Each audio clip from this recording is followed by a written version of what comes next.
بسم الله الرحمن الرحیم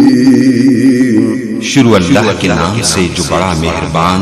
نہایت رحم والا ہے۔ من الشیطان الرجیم بسم اللہ الرحمن الرحیم الرحمن علم القرآن خلق الإنسان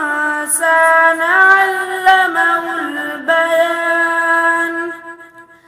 الشمس والقمر بحسبان والنجم والشجر يسجدان والسماء رفعها ووضع الميزان ألا تطغوا في الميزان وأقيموا الوزن بالقسط ولا تخسروا الميزان والأرض وضعها للأنام فيها فاكهة والنخل ذات الأكمام والحب ذو العصف والريحان فبأي آلاء ربكما تكذبان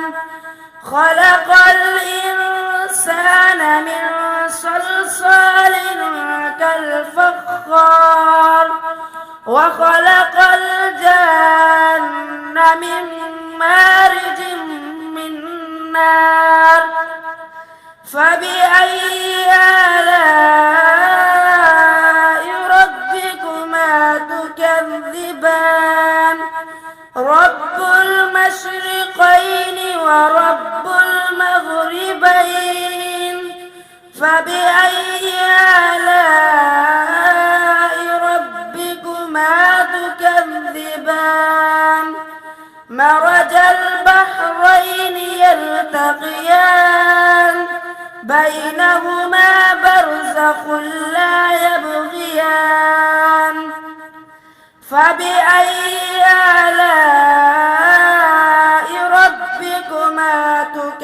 تكذبان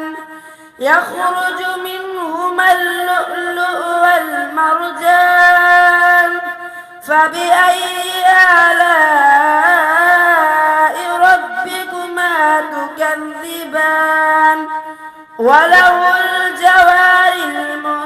المنشآت في البحر كالأعلام